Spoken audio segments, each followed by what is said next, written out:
Boa noite, vamos dar início a mais uma edição do projeto Sempre um Papo em Casa, essa forma na qual a pandemia nos lançou, mas que para o projeto Sempre um Papo está bem familiarizado.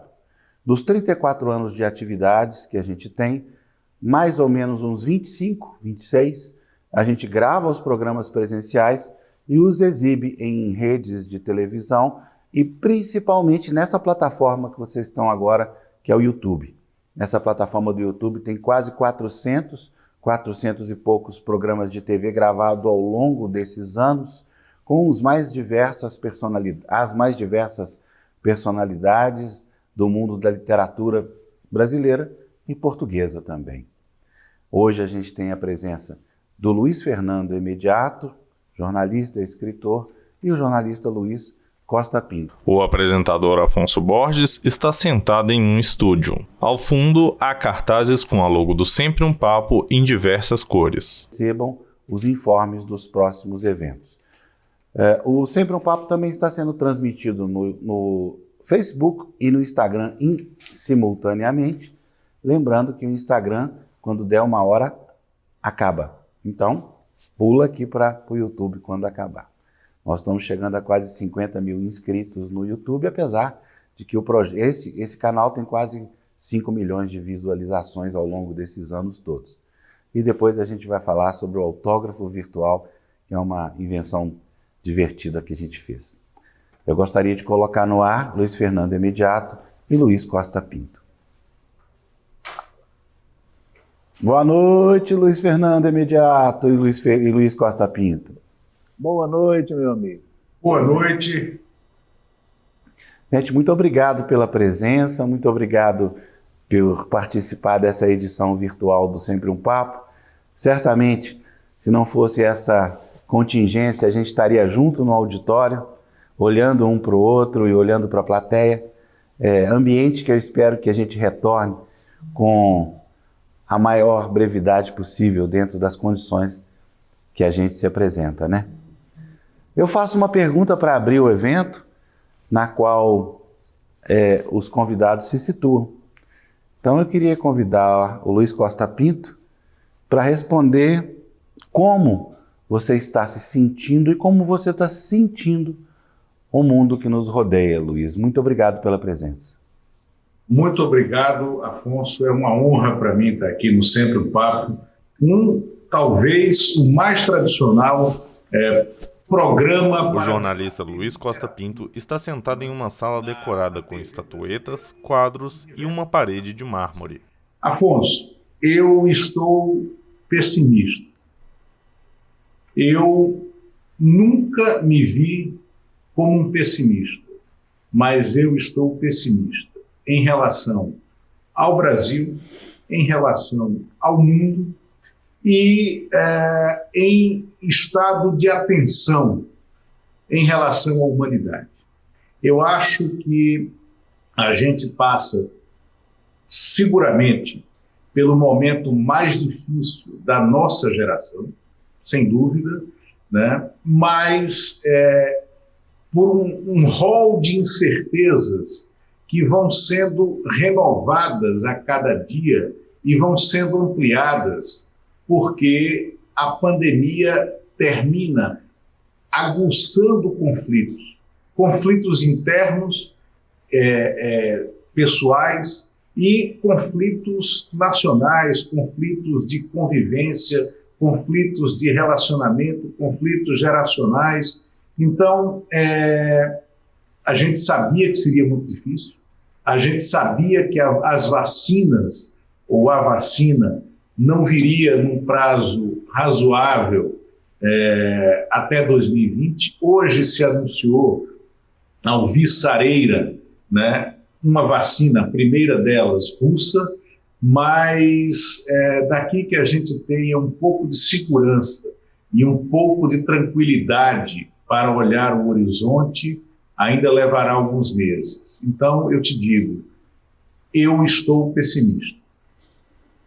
Eu espero que valha a frase do nosso queridíssimo Vander Piroli, que dizia que ele não era um pessimista, Ele era um otimista em pânico.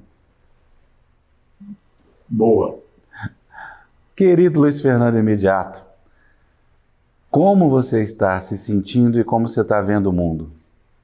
O jornalista e escritor Luiz Fernando Imediato está sentado em uma sala com as paredes cobertas por estantes e repletas de livros. Eu não vejo maneira de estar diferente, não há a menor razão para ter otimismo.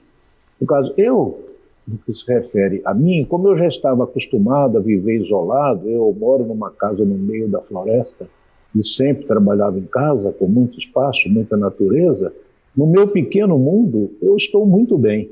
Mas é só eu olhar para fora, e para olhar para fora eu não preciso sair de casa, aí baixa uma tristeza medonha, porque no Brasil, com essa rede de ódio, nós descobrimos de repente que há uma enorme quantidade do nosso povo que se comporta do jeito surpreendente, para quem não conhecia tão intensamente, com esse machismo, essa violência, essa adesão enorme a um ditador que só não é ditador porque as instituições bem ou mal funcionam.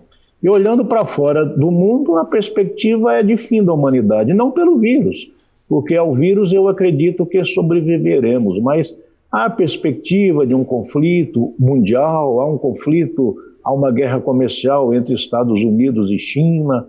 A Rússia já avisou que se isso se agravar, ela tem lado. Então nós estamos mais uma vez numa era de incertezas. Nós já tivemos a Guerra Fria, que havia possibilidade do mundo acabar por um conflito nuclear. Isso pode inclusive até voltar. Então não há razões para muito otimismo não. Mas o que fazer diante disso, né, querido Costa Pinto, querido Afonso Borges? Enquanto estivermos vivos, temos que ter alguma esperança, buscar um sonho, ainda que ele esteja cada vez mais distante. Um amigo meu, Luiz, eu tenho que falar, vamos fazer o seguinte, Imediato e Luiz, beleza? Okay. Isso. Assim me chamam de Imediato. Dois Luizes vai complicar. Mas Luiz, um amigo diz que estes movimentos de direita e de ódio são estertores de uma época que está passando. Ele fala assim, quando está morrendo, sempre ganha força. Você acha que isso corresponde? Não tenho certeza não, viu? Mas eu já acho que é possível, Afonso. Se o Imediato não tem tanta certeza, eu te diria, é possível que seja isso. Mas nesse momento de aguçamento dos estertores, ou seja, pouco antes de morrer, há muito abraço de afogado, né? Então, há muitos que abraçam, outros que não estão propriamente prontos para a luta e que terminam sendo derrubados, né? E são as velhas feridas de batalha, né? São as chagas da guerra, né? Mas eu acho que talvez a gente esteja vivendo isso. Quando eu falo que eu estou pessimista, é porque desde fevereiro, março, no final de janeiro, eu voltava de uma viagem de um mês para a Índia. E um amigo meu tinha me dito, que morou na Índia, um amigo meu tinha me dito, olha, vá com espírito aberto, porque a coisa mais próxima de outro planeta que você vai conseguir ir é a Índia, né? Então vá e eu fui com esse espírito. Encontrei um país espiritualmente elevado, com muita miséria, sim, mas uma miséria como a que nós temos aqui.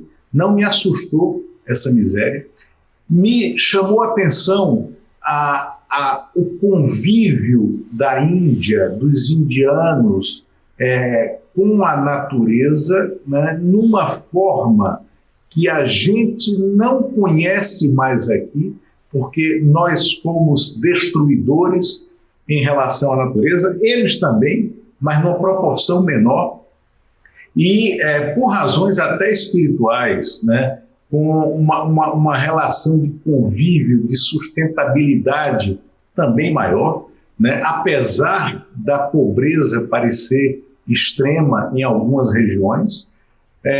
E voltei e já caí na questão da pandemia. Já estava começando, sobretudo lá, porque o epicentro inicial era a China, né? A gente estava na Ásia, né? A gente fez uma conexão no Catar e a gente então sentiu o aperto nos calcanhares, né? Um pouco antes de os brasileiros sentirem isso aqui. Quando a gente chegou, logo depois começou esse processo aqui no Brasil. E desde março eu venho refletindo sobre isso, com uma convicção, Afonso, de que a gente não vai sair incólume. O Brasil não sairá incólume desse processo.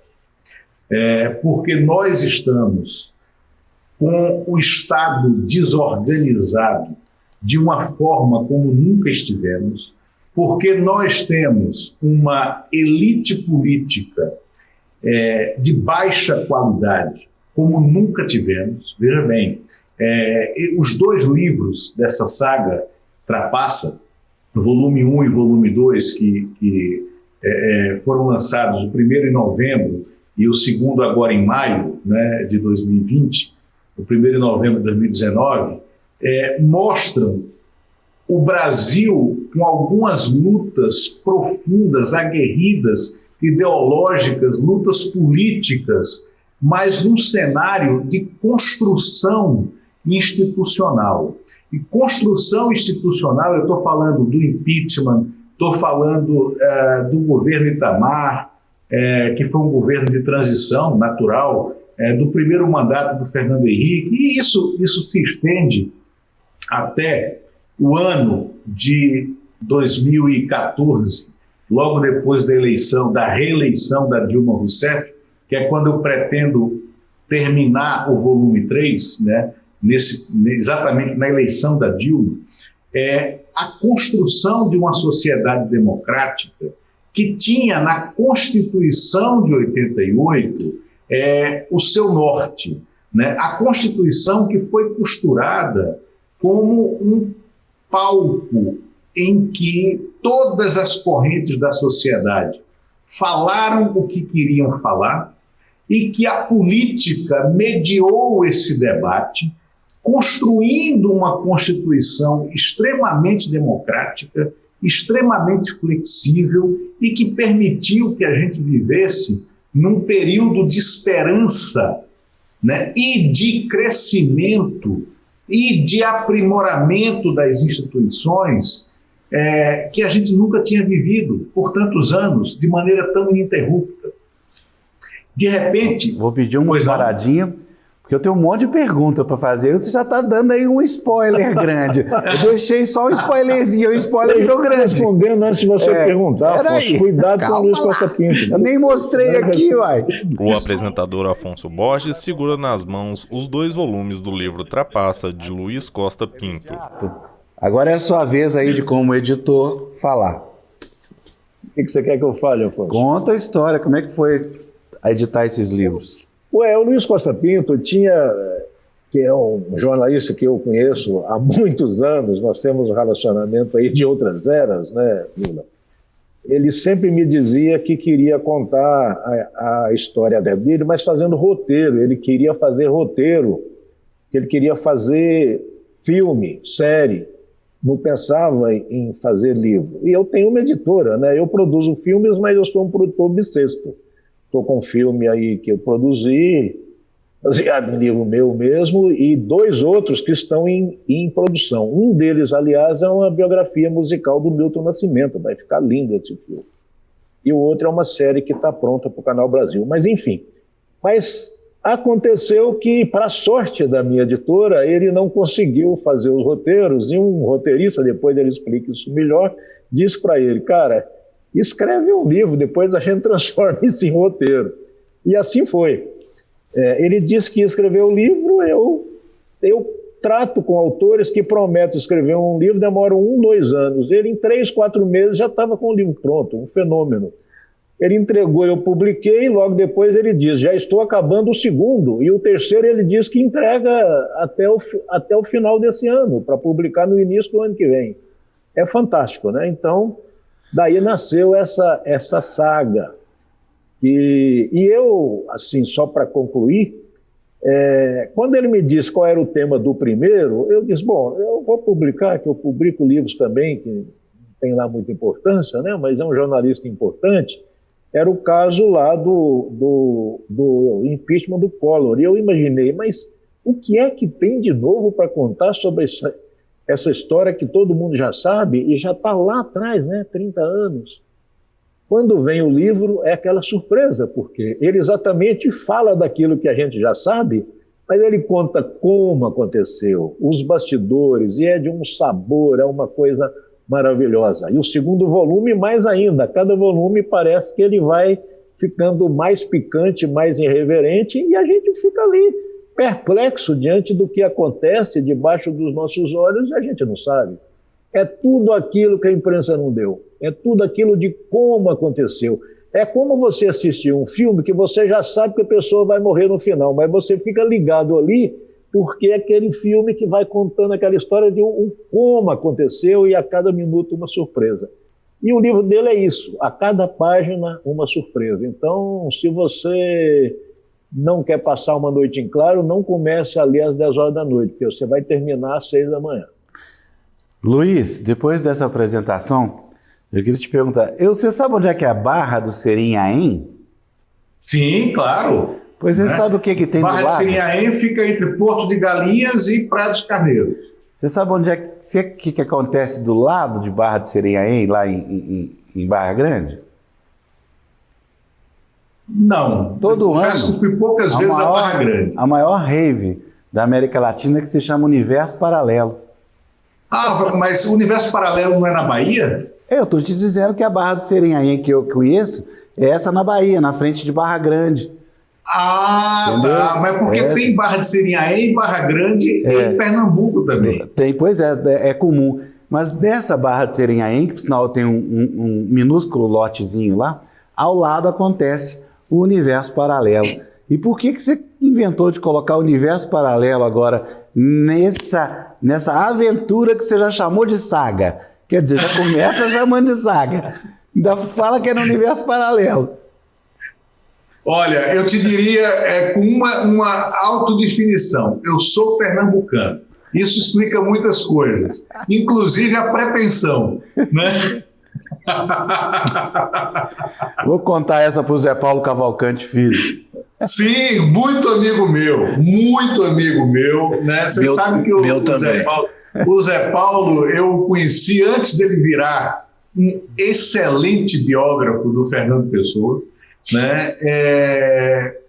Conheci o Zé Paulo apenas, como ele fala, como um advogado, né, do Recife, mas pessoa espetacular, que aliás tem casa, né, na grande Barra de Serinhaém, numa praia particular chamada Toquinho, né, que praticamente, praticamente é só da família, né, deles, né, na verdade da família Monteiro, né, mas ele tem uma casa espetacular lá em Toquinho.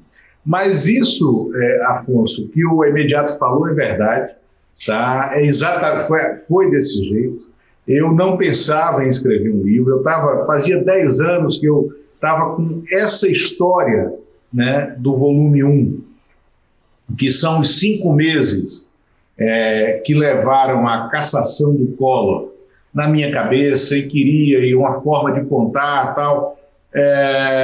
Quando eu procurei o Doc Comparato, né, grande roteirista de uma geração atrás, mas um grande roteirista, né, e conversei com ele, né, conversamos por telefone algumas vezes, eu conheci o Doc em 93, né, então não tínhamos uma amizade especial, não temos uma amizade especial, mas eu confiei a ele um debate sobre o que eu queria escrever, Até que ele me disse, esqueça que você não vai escrever nenhum grande roteiro, né, no seu primeiro ensaio sobre roteiro.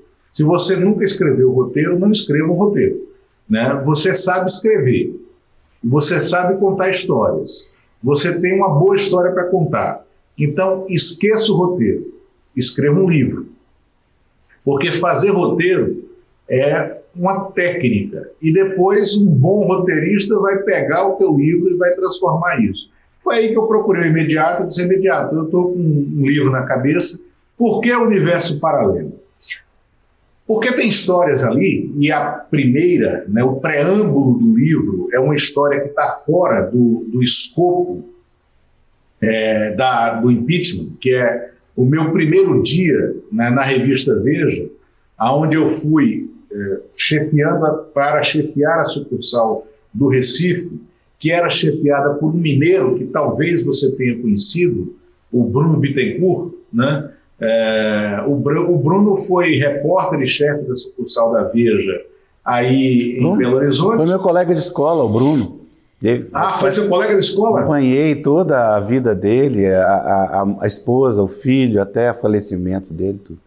Isso. Então, o Bruno foi quem me convidou, eu aceitei, fiquei 24 horas com o Bruno na redação, quando o Bruno morre num acidente na estrada, e eu vou lá buscar o corpo do Bruno, e aí vivi, naquelas 24 horas, uma coisa que eu sempre me lembro dela. Não tinha delegado, não tinha médico na cidade, eu tive que escrever o atestado de óbito, eu tive que escrever a liberação do corpo, eu saí com ele num carro de um policial, né, até o Recife.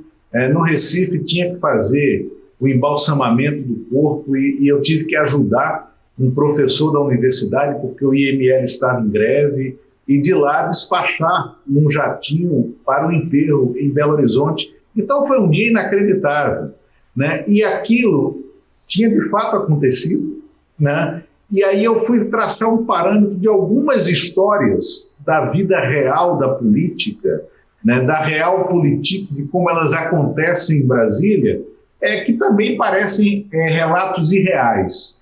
E resolvi escrever uma saga no universo paralelo, para mostrar que as coisas que de fato aconteceram, elas parecem que são um relato ficcional. Além do que, esse livro, o volume 1, ele foi escrito numa primeira versão, né, Imediato, com nomes não reais. Não reais. Porque a gente disse, olha, pode ter algum problema, o Collor pode achar que a gente reclamou, a gente pisou demais no acelerador, tal, o que não foi. Enquanto eu escrevia, eu submeti o livro a alguns advogados, fiz algumas leituras jurídicas possíveis sobre isso, né? E eles foram dizendo, olha, não tem porquê, coloque uma comprovação desse fato aqui, outra ali. Eu fui me servindo dos relatórios da CPI, né, do PC, mesmo do processo judicial, ou em alguns momentos da memória, do livro, né, de memórias do Pedro Collor, que ele escreveu antes de morrer, né, para sustentar a história da maneira como eu estava contando, né? Nesse caso do Pedro Collor, especificamente, tem uma passagem lá em que o ex-ministro da Casa Civil, Jorge Bornhausen, ele vai à redação da Veja para tentar se certificar se a matéria com a entrevista do Pedro Collor iria sair ou não, e o que é que continha, e faz uma pergunta muito surpreendente para o diretor de redação da Veja, que era o Mário Sérgio Conte, e o Mário Sérgio diz, não, isso não tem, fique tranquilo. Mas virou quase que uma piada nas redações, e aí um dos advogados que eu ouvi disse, olha, o Bornhausen pode contestar, isso ele não pode contestar porque isso aconteceu. Mas eu vou procurar... e o Mário Sérgio está aí também. Onde isso está contado. E aí estava contado na memória do Pedro, né? E o Mário Sérgio está aí também para qualquer coisa, né? Exatamente. E o Mário também contou, e essa história não era novidade, porque o Mário contou no Notícias do Planalto, que é um livro maravilhoso, né, sobre os bastidores daquela geração, né, daquele momento na imprensa em Brasília. Desse encontro com Pedro Collor, o que está no livro e que ninguém contou? Desculpa, Afonso, o que é que está? O que está no livro e que ninguém contou até agora, desse caso do Pedro Collor, que foi um caso definitivo na história política brasileira. Foi um caso definitivo. Eu costumo dizer que não tem, assim, o meu livro, ele é uma história que é um grande spoiler, entendeu? Porque todo mundo sabe como terminou, né? Não tem exatamente uma novidade em relação aos fatos como eles aconteceram, mas é conhecer um pouco as pessoas. Então, por exemplo, acho que fica muito claro que o Pedro, ele não era um herói, né? Fica claro no livro. O Pedro não era um herói. Primeiro que o Pedro não queria derrubar o governo do Fernando Collor. O Pedro queria garrotear o PC, porque ele também era um homem de negócio, assim como o PC. Então, o Pedro, ele nos procurou a Veja, procurou a mim, para dar uma enquadrada no PC Farias, até tirar o PC Farias da frente dele e ser ele o homem a seguir fazendo os melhores negócios da República no governo do irmão. E aí, isso eu conto no livro, que coube ao Mário Sérgio, que na minha opinião, eu sempre falei isso, era um editor de revistas brilhante e foi o melhor chefe que eu já tive na minha vida. O Mário muito novo ainda, eu muito novo, todos nós éramos muito novos, né? E coube ao Mário dizer o seguinte: até aqui a notícia foi sua, agora a notícia é da revista. E a revista vai fazer com ela o que a revista quiser. Tanto que o Pedro quis mudar de opinião, porque estava negociando essa mudança de opinião com o Palácio do Planalto até a última hora. E até a revista sair, eu tive que ir lá monitorar o Pedro e fazer com que ele assinasse um documento dizendo que ele tinha dado a entrevista em sã consciência, porque ele tinha mandado os advogados entrarem com uma ação de busca e apreensão para impedir a circulação da Veja na madrugada em que a Veja, com a capa da entrevista, estava sendo rodada, né? Então, a história é um grande spoiler, mas com relatos de bastidor que ninguém conhece, que são esses que o Imediato falou. Então, Afonso, uma coisa que você perguntou aí, que o Luiz acho que respondeu só parcialmente, é o seguinte: quando ele conta a história dos bastidores de tudo aquilo que aconteceu e nós sabemos como terminou, ele conta a história nas redações, as grandezas, as baixezas, as vaidades, os conflitos de egos, a coisa da política, a coisa que começa e todo mundo sabe como começa, mas não sabe como termina, né? Como disse o Luiz aí. O Pedro Collor só queria resolver o conflito de negócios dele com o PC Farias, ele estava escanteado. E aí ele perde o controle. É o que acontece em todos os conflitos, né? O Aécio Neves não reconheceu a vitória da Dilma. Começa tudo isso que desagou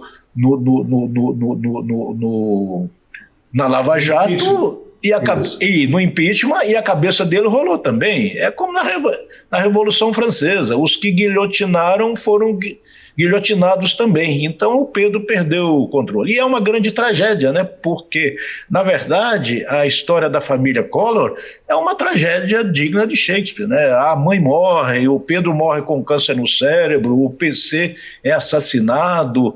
É um grande thriller, na verdade.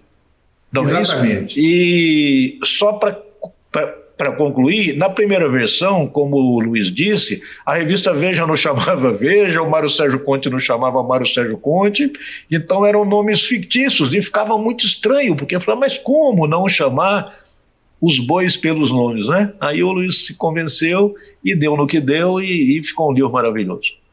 Isso, porque eu falei para o imediato, isso está com cara, na primeira versão, como não tinha os nomes reais, isso está com cara daquele livro do Mino Carta, O Castelo de Amba, que é um livro bem escrito, mas que não fala nada, porque não teve a coragem de falar botar os nomes reais, né?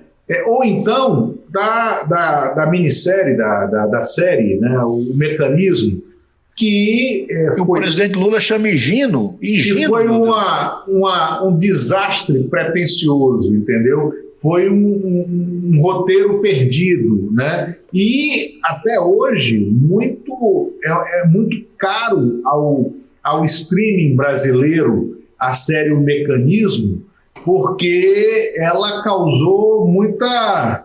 hoje é uma trava, né, nos canais em relação a relatos políticos, em razão do que foi o famoso queimou o filme. Que aconteceu. É o famoso queimou o filme. Hã? É o famoso queimou o filme. Exatamente, queimou o filme, é verdade. Queimou o filme, exatamente. Literalmente.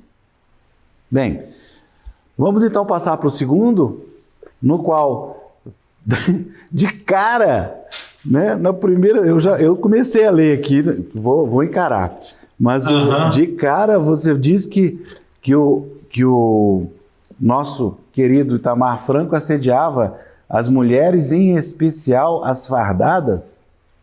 Ele gostava de uma mulher de uniforme.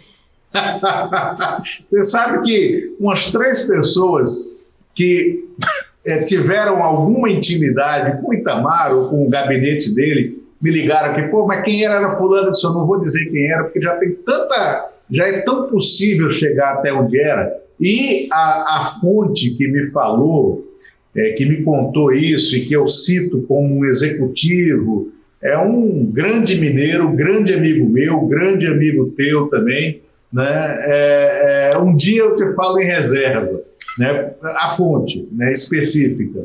Mas, olha só, o segundo não tinha mais a história única, porque o volume 1 é apenas os 5 meses entre o Pedro Collor decidir dar a entrevista à Veja, né, e outra, não foi ele não bateu na porta da Veja e disse, vim dar uma entrevista. Não, houve uma negociação de 1 ano ali para que houvesse aquela entrevista.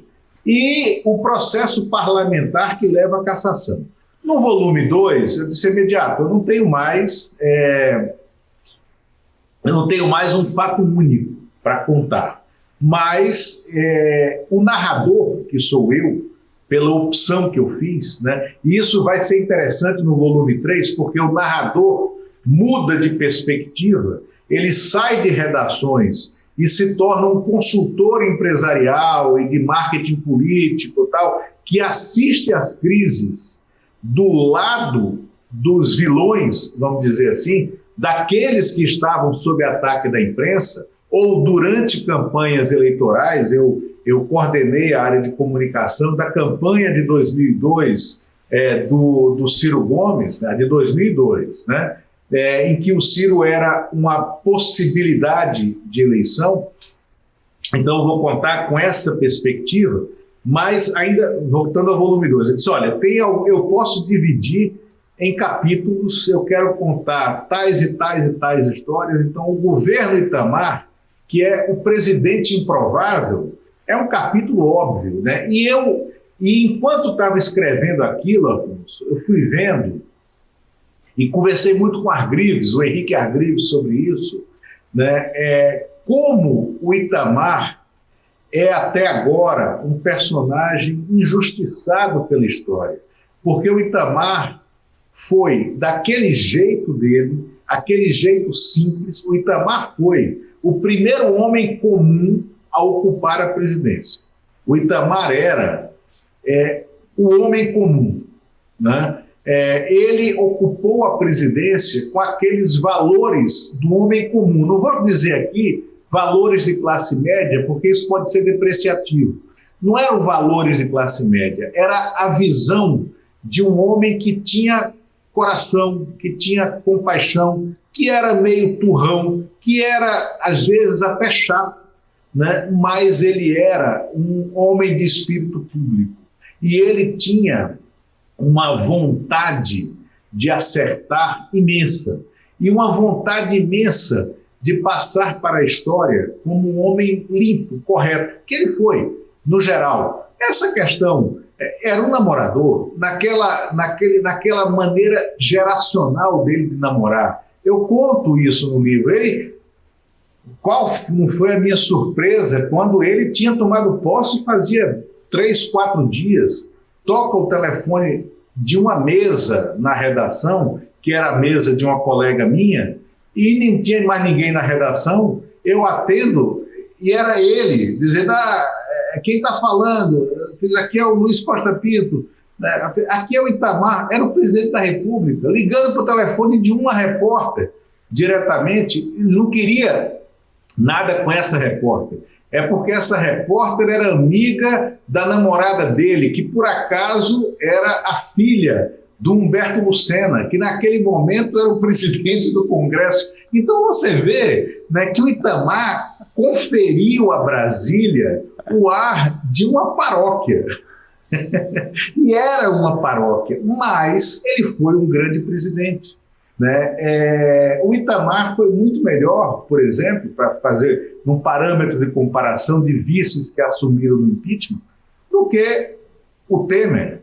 Né? O Itamar jamais teria feito, jamais, né? Até porque não fez, o Itamar jamais teria feito aquela reunião no subsolo do Jaburu com o pessoal da JBS, que ali o Temer, se era um presidente cuja legitimidade se discutia, naquele momento ele dinamitou o seu período, a sua passagem na presidência.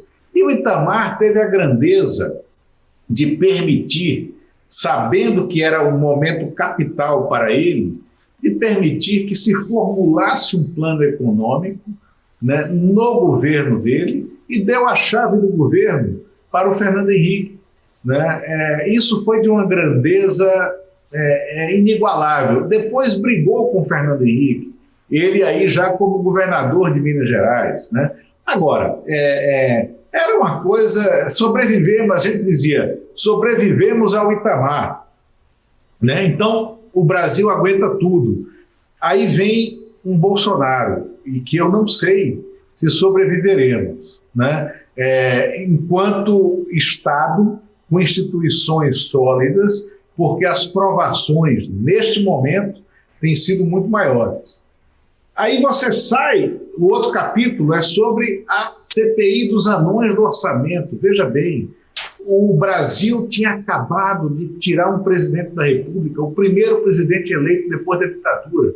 Aí entra num processo de CPI para apurar corrupção pesada no Legislativo, que foi o poder que caçou o presidente do Executivo, o chefe do Executivo.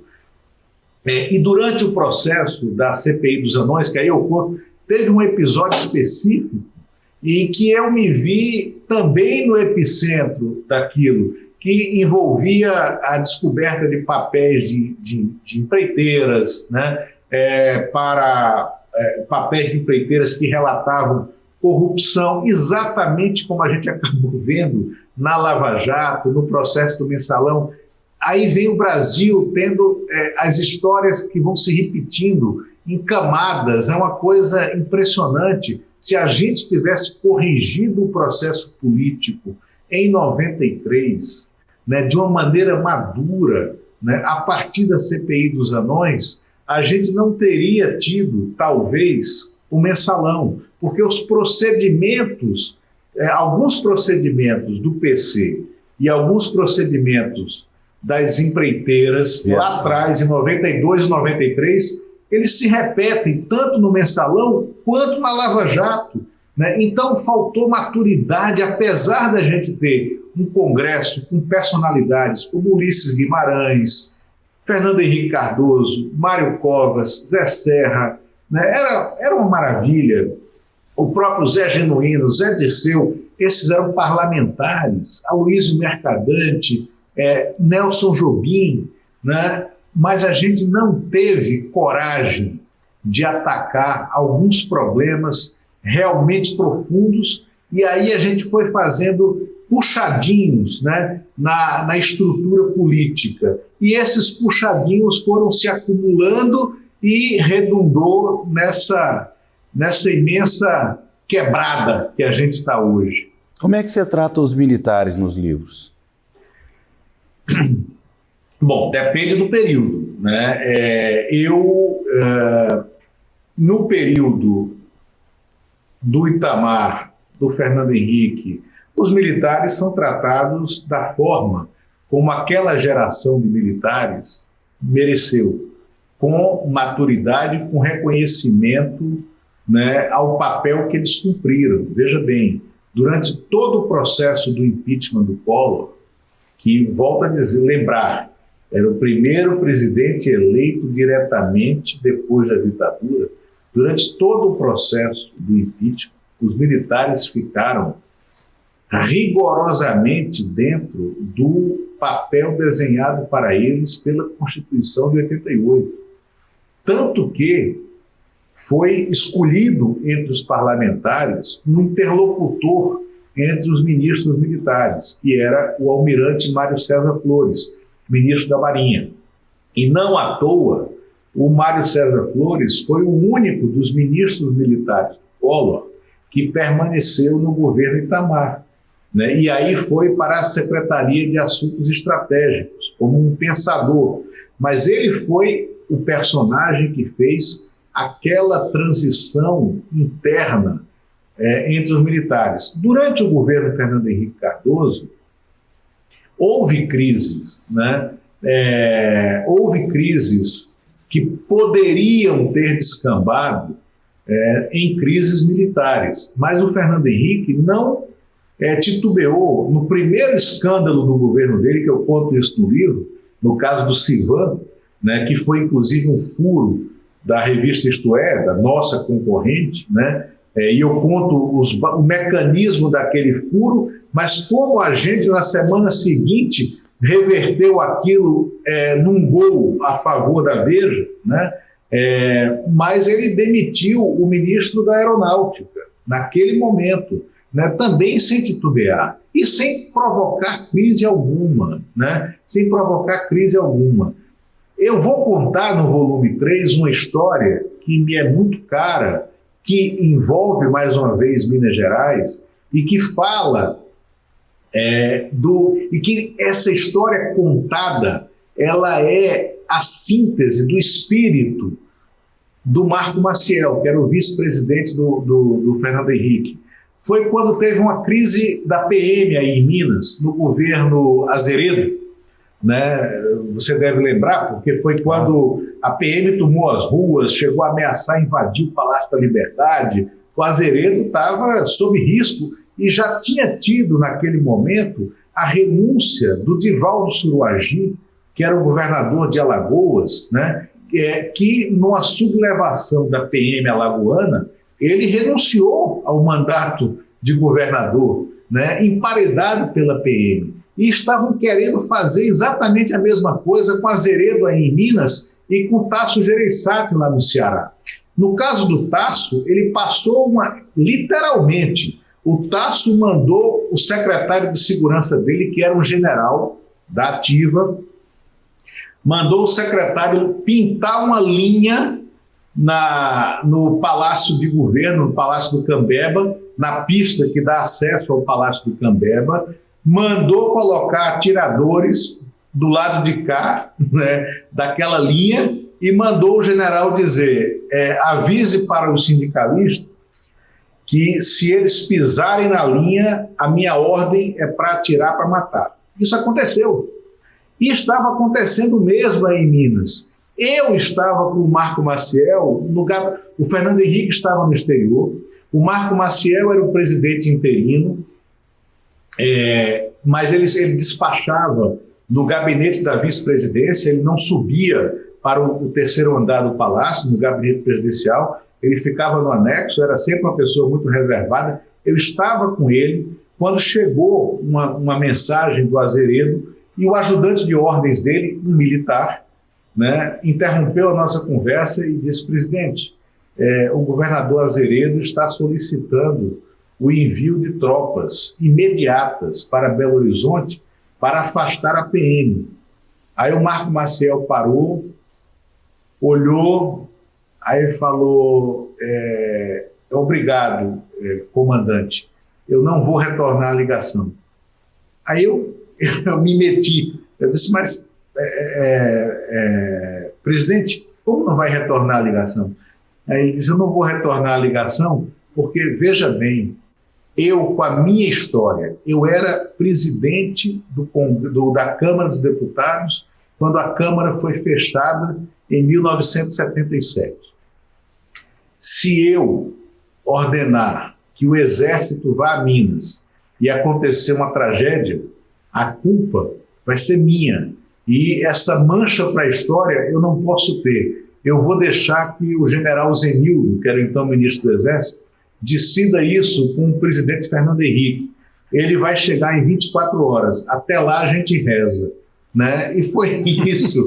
Né? E assim se deu, e a crise em Minas conseguiu ser contornada. Então, existia uma ponderação, existia espírito público, muita coisa que falta hoje, né? Existe eu estou me divertindo aqui, porque primeiro que existe aquela máxima que o Marco Maciel sempre foi o presidente e o parlamentar mais mineiro que a gente conheceu. Isso é clássico. Isso. Segundo, é que esse pensamento do governante daquela época, que faz tanta falta hoje, é aquela história que se o fato não se resolver por si mesmo em 24 horas, a gente toma alguma providência. Exatamente. Exatamente. Não é imediato. Não é? É isso mesmo aí. O Luiz está falando desse segundo volume do livro dele, mas ele está esquecendo de falar, eu acho que por modéstia, Afonso, que o fio condutor de toda essa história, de todas essas grandezas e baixezas humanas, é ele como narrador e personagem. Ele acabou de falar aí, eu estava com o presidente Marco Maciel em exercício e presenciei isso. Muito bem. Nesse segundo volume, está ele às vezes quieto lá ou na casa dele ou na redação da Veja e de repente liga, por exemplo, no governo do Fernando Henrique, o ministro José Serra. Lula, vem aqui, vem aqui, vem aqui. E chega ele lá e ele diz, olha, tem aqui uma matéria que pode ser capa da Veja. Qual era a matéria? Bom, é o Serra, ministro do Planejamento, né, Lula? Do Planejamento. Ministro do Planejamento, ele diz, não, é que o Banco Econômico lá da Bahia está para quebrar, quebra, não quebra, lá é do Calmon de Sá, da elite da Bahia, o ACM quer ter um banco lá, mas o banco não dá jeito, e o Fernando Henrique é um frouxo. Exatamente isso. E os dois amigos, hein? O Fernando Henrique é um frouxo, então ele não vai tomar decisão nenhuma, então vamos estourar esse tumor. E passa toda aquela história e pronto, capa da Veja, o banco ou seja, essas coisas, né? Essas coisas de bastidores que nunca aparecem, porque na matéria, claro, a Veja não ia dizer que o Serra que estourou a bolha, mas contou a história toda porque era documentado. Uma coisa que o Costa Pinto conta muito bem nesse livro é como que ele participa de todas essas histórias, como que ele é testemunha e nunca se envolve nelas. Isso é que é o fantástico, nunca se compromete. Ele apenas ouve, pondera, analisa, aceita ou rejeita, porque teve um caso também de alguém que chamou, eu não me lembro, você podia contar aí a história, eu acho que era do Maluf, né? Não, era alguém dizendo na campanha da reeleição, procura o Lula aí diz assim, Maluf está comprando deputados contra a reeleição. Não, pois é. Quem estava comprando era o Sérgio Mota. Isso, aí eu já estou no Globo, né? Já estava no Globo já. No Globo era, na verdade, na votação, né, da emenda de reeleição. E aí o Franklin Martins era o diretor da sucursal do Globo em Brasília, o Merval Pereira era o chefe de redação do Globo, e o Merval, então, insiste, né, para que eu faça uma reportagem sobre compra de votos contra a emenda de reeleição, que estaria sendo feita pelo Maluf. Porque o Maluf era prefeito de São Paulo, naquela época, e tinha a intenção de ele ser candidato a presidente em 98, depois que deixasse a prefeitura de São Paulo. E aí ele não podia ter o Fernando Henrique como adversário, porque ele sabia que o Fernando Henrique seria um adversário imbatível. E ele não queria reeleição. Mas não havia essa história de compra de votos para reeleição e tal. E eu disse, eu contestei a pauta. Disse, olha, não é isso que eu estou ouvindo aqui. O que eu estou ouvindo em Brasília é o contrário.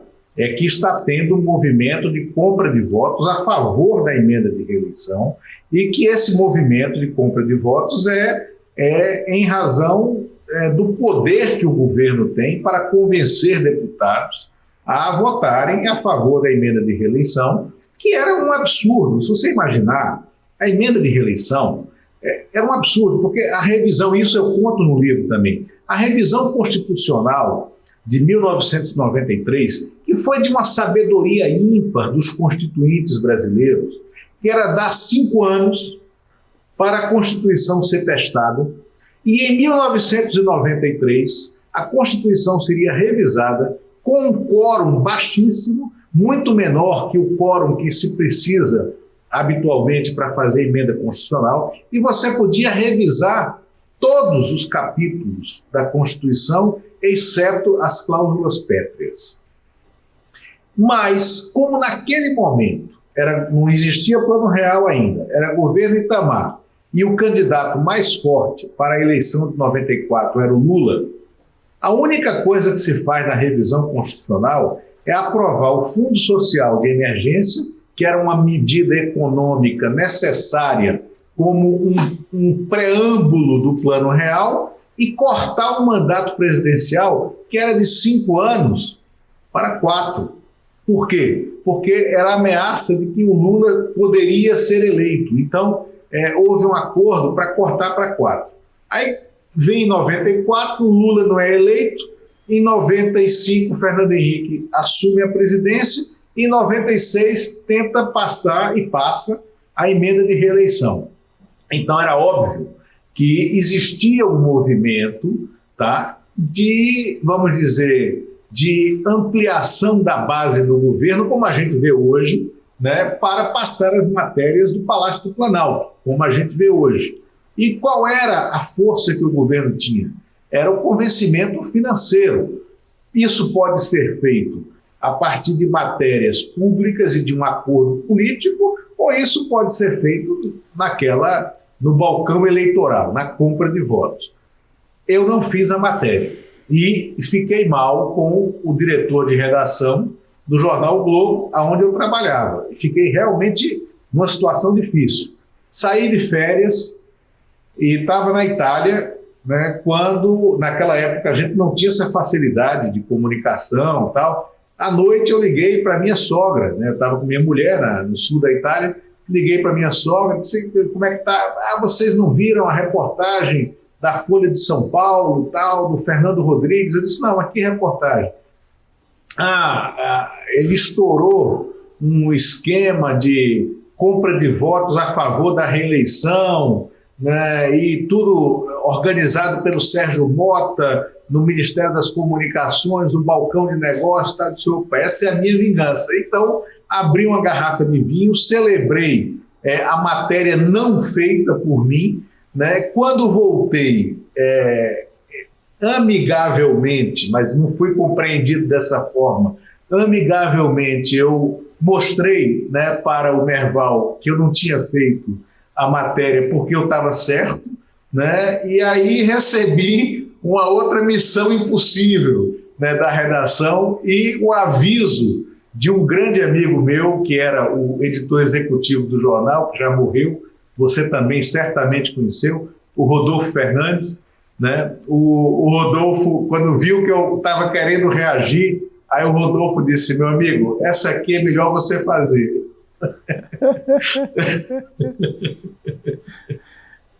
Não, eu ainda vou ler o seu livro, é claro, estou fazendo a frio aqui a reportagem, mas pelo que eu percebi, pela nossa conversa e pela fala do imediato, muitos personagens desse verdadeiro balcão de negócios que se transformou a política brasileira foram humanizados por você, não é?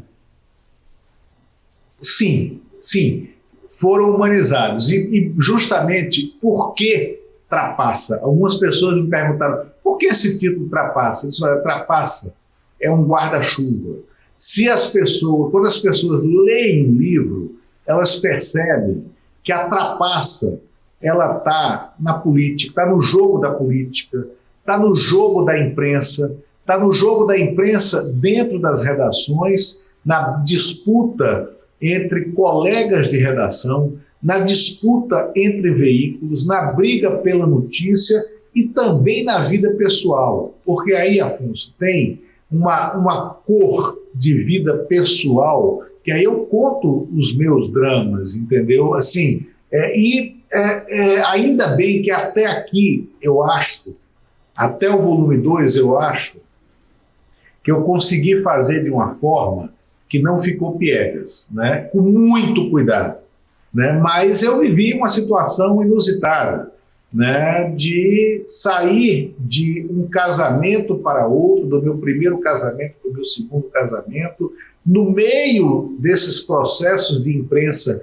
que são vertiginosos, que te exigem mergulho e tal, e de ter uma certa habilidade para conduzir isso, que acaba se tornando um pedaço da história também, entendeu? Então, ou, por exemplo, na época, o presidente do PMDB, que era o Paes de Andrade, ex-presidente da Câmara, né, se tornou o meu sogro. Ele era a minha fonte.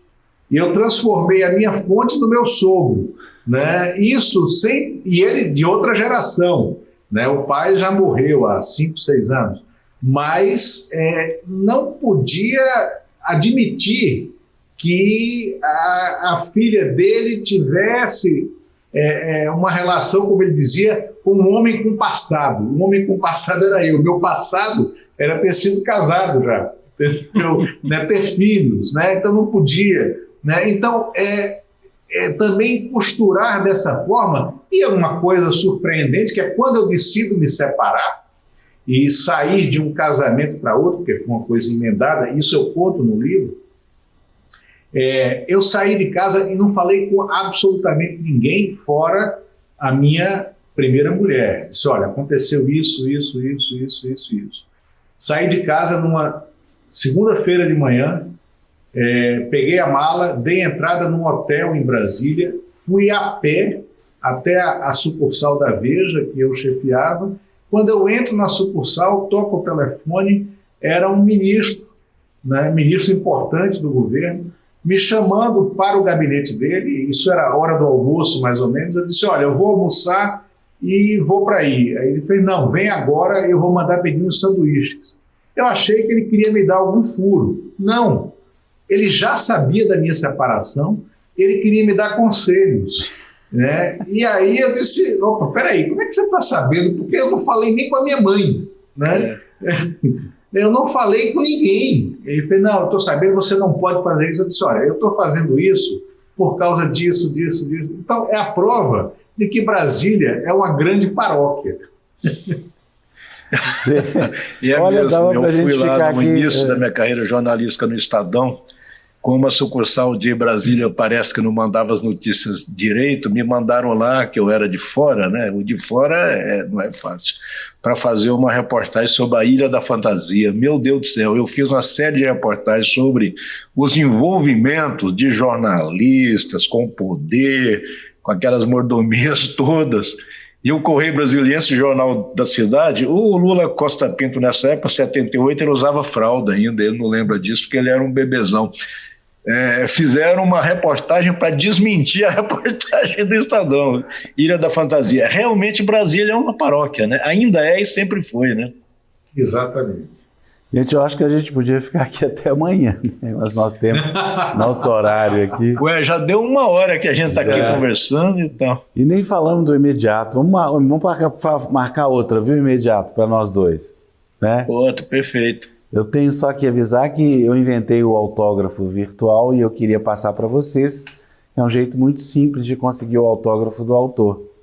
Comprem os livros por qualquer plataforma, passem uma mensagem para o Luiz Fernando Imediato, que o nosso querido Luiz Costa Pinto vai autografar, fotografar, mandar a fotinha pro E os livros estão aí nessa época de pandemia com a maior parte das livrarias fechadas, né? Se não tiver uma livraria perto de você e se nessa livraria não tiver o livro, a velha e boa Amazon está entregando rapidamente. Exatamente. Fica aí então essa dica para quem quiser o autógrafo, consulta o Imediato. Olha, quer deixar com imenso prazer. Eu, no meu caso, eu não tenho dúvida que todos os autores a quem você pedir isso farão e farei com imenso prazer. Muito obrigado. Enfim, para encerrar, eu gostaria de perguntar a pergunta que eu tenho feito a todos os autores, começando pelo Imediato. Como você gostaria de estar se sentindo pessoalmente e em matéria de Brasil hoje, Imediato? Olha, eu gostaria de me sentir... Eu gostaria, mas sei que não vai acontecer, que o meu pessimismo aqui se sobrepuja a esse desejo, não é? Eu gostaria de me sentir tranquilo, de que as pessoas vão se entender, vão dialogar, vão respeitar a opinião das outras e vão dialogar na busca de um caminho para a gente sair dessa crise, que é uma das maiores que a gente já tivemos. Mas isso não vai acontecer. Eu me sentiria muito feliz se isso acontecesse e todos os dias eu tento unir as pessoas. Às vezes, na tentativa de unir as pessoas, eu consigo desuni-las, para vocês verem como está a situação nesse país hoje, né? Está todo mundo muito tenso, muito nervoso, muito disposto a mais a brigar do que a se conciliar. Parece um padre falando, né, Afonso? Não, mas mandou bem, Imediato. Mandou bem, como diz na turma. Querido Luiz Costa Pinto, primeiro, muito obrigado. Espero que esse seja o primeiro de muitos sempre um papos que faremos juntos, viu? Muito obrigado. Olha, eu também espero e agradeço profundamente o convite. E eu gostaria de saber como você gostaria de estar se sentindo nesse país. O Imediato... Bom, eu falei no início que eu estava pessimista. Eu gostaria, e mesmo me sentindo pessimista, estar me sentindo tranquilo. Porque com tranquilidade a gente consegue refletir sobre o momento e encontrar saídas. Só que eu estou intranquilo. Então eu gostaria de estar me sentindo tranquilo para poder olhar o horizonte de maneira mais nítida, né, e buscar saídas. Nesses últimos dias, nessas últimas semanas, eu não tenho conseguido essa tranquilidade. Infelizmente, Afonso. Bem, gente, hoje, dia que registra-se no Brasil 102,34 pessoas mortas pela pandemia, eu gostaria de pedir e encerrar assim essa edição do Sempre um Papo, 1 minuto de silêncio aos convidados.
Bem, muitíssimo obrigado, imediato.